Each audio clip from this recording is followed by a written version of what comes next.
আমার স্পেসিফিক একটা প্রশ্ন, মাদ্রাসাগুলো থেকে বিশেষত বাংলাদেশে তাসলিমা নাসরিনের কথা আপনি বললেন। তাসলিমা নাসরিনের একাধিক এরকম পোস্ট রয়েছে সোশ্যাল মিডিয়ায়, তিনি পোস্ট করছেন এবং তিনি এই যে মাদ্রাসাগুলো নিয়ে স্পেসিফিকভাবে কোয়েশ্চেন তুলছেন। তিনি বলছেন যে এই মাদ্রাসাগুলোতে কি শেখানো হয়, কি পড়ানো হয়, এবং তিনি এটাও বলেছেন শুধুমাত্র এই মুহূর্তে ইউনূস বা এই উপদেষ্টা সরকারকে দোষ দিলে হবে না, শেখ হাসিনা, খালেদা জিয়া বা তারও আগে থেকে এই মাদ্রাসাগুলো শ্রীবৃদ্ধি হয়েছে, মাদ্রাসাগুলো বারবারন্ত হয়েছে, এবং এই মাদ্রাসাগুলো থেকে যে আউটকাম সেটা কিন্তু কিছু দেখা যাচ্ছে না। এই মাদ্রাসাগুলো হচ্ছে কি বাংলাদেশে?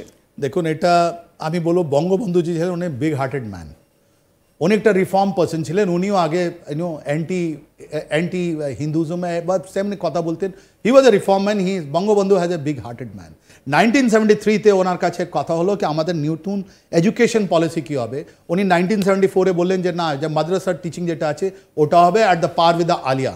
আমাদের এখানে আলিয়া পরীক্ষা হয়, যেখানে যেটা ইংলিশ গুরু করে গেছিলেন, কিন্তু আমাদের একটু রিফর্ম হয়েছে। আমি জানি না কত, আমার স্টাডি ইন্ডিয়ান আলিয়ার সম্বন্ধে নেই। বাংলাদেশের মধ্যে দুটো রকমের মাদ্রাসা আছে, এটা কওমি মাদ্রাসা, একটা আলিয়া মাদ্রাসা আছে।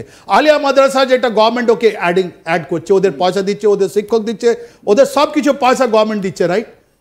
ওর মধ্যে বলছে ওরা পিএইচডির মতো নিয়ে যায়, রাইট। ওর মধ্যে 2 লক্ষ টিচার, তার মানে ভেবে নেন আপনি কত লক্ষ স্টুডেন্ট ওদের কাছে আছে আলিয়া ইউনিভার্সিটি। আর একটা আছে কওমিটা যেটা আছে ওদের গভর্নমেন্ট অ্যাডেড নয়, ওর মধ্যে আহলে হাদিস আছে। আহলে হাদিস আপনি মনে রাখবেন যে আফগানিস্তানে তালিবান যারা আছে, তালিবানের literal meaning the students, they are product of the madrasas, right. ওই মাদ্রাসা ওনাদেরকে শিখিয়েছে। মাদ্রাসা তো ওদেরকে ডক্টর হতে শেখায়নি, ওনাকে ইঞ্জিনিয়ার হতে শেখায়নি, ওদেরকে পাইলট হতে শেখায়নি, ওদেরকে কোনো স্কিল্ড লেবারার হতে শেখায়নি। এই আলিয়া ইউনিভার্সিটিতে যতগুলো আপনি করতে পারেন, আপনি রিলিজিয়াস পড়াশোনা করুন, কিন্তু বাংলাদেশে এই যে মাদ্রাসা কত হাজার কোটি টাকার বিজনেস, রাইট। আমরা চাই আমাদের ছেলে মেয়েগুলো বাচ্চা থেকে ওরা একটা ভালো স্কুলে যায়, রাইট। ওই আলিয়াটা নিয়ে আসে, ভালো ভালো বিল্ডিং ওদের ওখান থেকে আনা হয়, আর মানে পয়সা যেটা বাইরে থেকে আসছে ওটা নিয়ে ওরা বড় বিল্ডিং করছে, সব কিছু করছে। আর প্রত্যেকটা স্কুলে ওরা যা রিলিজিয়াস টিচিং দিচ্ছে, ওই টিচিংয়ের মধ্যে আপনি বের করছেন, আপনি কিছু পড়াচ্ছেন, নিশ্চয়ই কিছু পড়াচ্ছেন। আপনি 16 বছরের আপনি কিছু পড়াচ্ছেন, কিন্তু ওই ছেলেটা একটা সরকারি চাকরি ছাড়া কোনো জিনিস করতে পারবে না। যদি করতে পারবে না, তাহলে ওদেরকে আপনি সরকারের উপরই চাপ দিচ্ছেন কি আমি একটা লোককে পড়িয়েছি, আপনি আপনার রেকগনাইজ করে। এইটাই তো আপনি বলছেন তাসলিমা নাসরিন, কি ওদেরকে ডিগ্রিকে আপনি উইথাউট রিফর্মিং দ্য সিলেবাস আপনি ওদেরকে ডিগ্রিকে রেকগনাইজ করলেন ইসলামিক ইউনিভার্সিটি দিয়ে। আর কিন্তু যে ছেলেগুলো বেরোলো, লক্ষ লক্ষ ছেলে বেরোলো, ওদের কাছে চাকরি কোথায়? আপনি যখন এটা ফ্রিজ ফ্রেম করে দেখেন, প্রত্যেকটা ডিস্ট্রিক্টে একটা কল থাকলে ইসলামিক ফান্ডামেন্টাল, চাই চট্টগ্রাম হোক বা ঢাকা হোক, যে রাজশাহী, যে কোনো জায়গা হোক, আপনি ওখানে দেখবেন হাজার হাজার লোক একটা পোশাক পরে আসছে, রাইট। ইসলামের মধ্যে মহিলারা থাকছেন না, ওরা বাচ্চা থাকছেন না। এরা কারা? এরা প্রোডাক্ট অফ দ্য মাদ্রাসাস। আনফর্চুনেট, এটা দুর্ভাগ্য। এই যে আমাদের বাংলাদেশের মানুষের মধ্যে যে মেগা আছে, যা ওদের স্কিল্ড, নন স্কিল্ড, সেমি স্কিল্ড যেটা হতে আছে, যাদের বিদেশে এত চাহিদা আছে, ওদেরকে আপনি এরকম পড়িয়েছেন, রাইট। ওদেরকে একদম বানিয়ে দিয়েছেন কি কোনো জায়গা ফিট হবে না। And that is the problem in Bangladesh.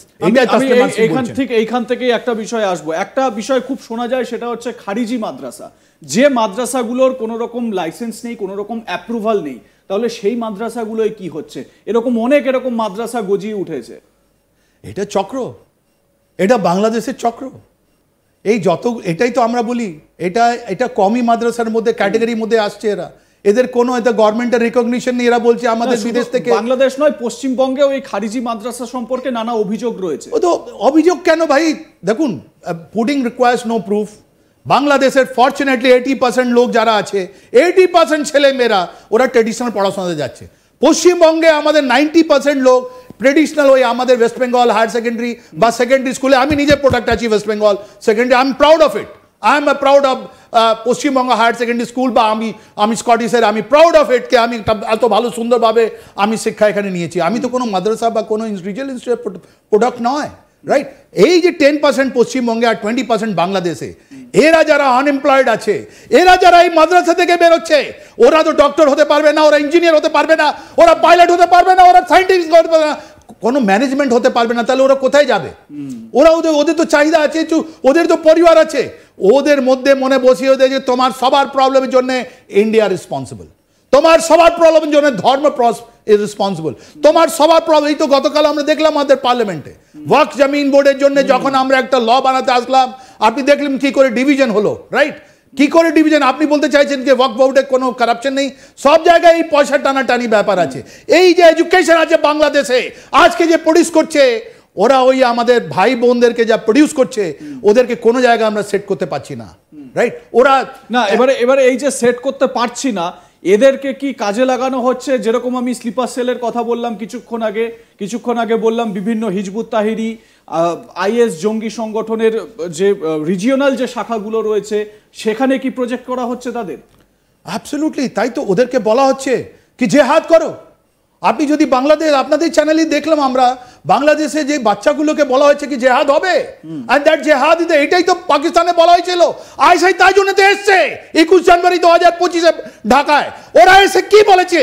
ওরা এসে বলেছে কি তুমি তৈরি করো, আমরা তোমাকে চট্টগ্রাম থেকে হাতিয়ার দেব। এই যে বিএনপি লিডার রিলিজ হলেন, যিনি চট্টগ্রাম আমসে ধরা পড়েছিলেন, চায়নার প্রস্তুত আছে।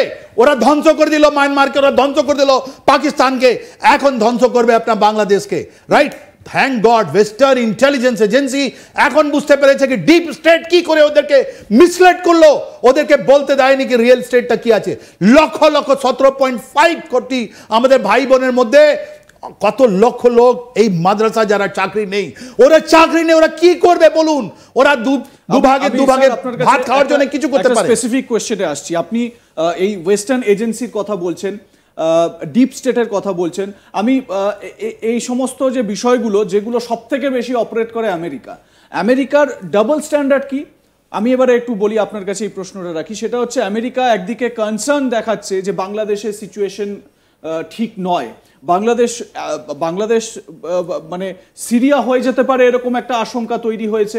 কিন্তু আবার ইউএস আর্মির একজন কমান্ডার, তিনি বাংলাদেশ আর্মির জেনারেলের সঙ্গে সাক্ষাৎ করছেন এবং তার সঙ্গে সাক্ষাৎ করে বাংলাদেশ আর্মিকে কিভাবে মজবুত করা যায় সেই রকম সব প্ল্যানিং করছেন।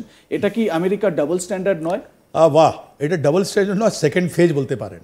ফার্স্ট স্টেজ যেটা ছিল নভেম্বর পর্যন্ত ছিল, যেখানে আপনার জো বাইডেন, যদি জো বাইডেনে আমাদের কামলা হ্যারিস, হয়তো উনি ভারতের, ওর কাছে ব্লাড ছিল, উনি জিতে গেলে আপনি জানেন ইউনুস আমাদের কি করতেন, এই সরকারের কি করতেন আপনি জানেন? খুব ডেঞ্জারাস, খুব গভীর কথা আমি বলছি আপনাকে। কিন্তু নভেম্বর পরে আমেরিকা যেটা আছে, ট্রাম্পের আন্ডারে জিনিসগুলো পাল্টে গেছে। যখন ইউনুস গেছেন চায়নাতে, তখন আপনার স্পেসিফিক কমান্ডের লোক এসছে এখানে ওনাকে, বাংলাদেশ আর্মিকে বোঝাতে কি তুমি ডিসাইড করো, বিকজ হুইজ ইন কন্ট্রোল। বারবার আমরা কথা বললাম কি হুইজ ইন কন্ট্রোল, বাংলাদেশ চালাচ্ছে কারা, আমরা কার সঙ্গে কথা বলবো? আমরা কথা বলবো কি আপনার প্রেসিডেন্টের সঙ্গে নয়, ইন্টারিম গভর্নমেন্ট। আপনাকে বললাম ওরা তো দিমাগ খারাপ আছে, উনি তো কি বলছেন না, উনি তো নিজে ঈদের প্রেয়ার দিন না আপনি করতে পারছেন না, প্রেয়ার করতে ওনাকে হাত ধরে টানতে হয়েছে, উনি তো বুঝতে পারছেন না কি হচ্ছে না।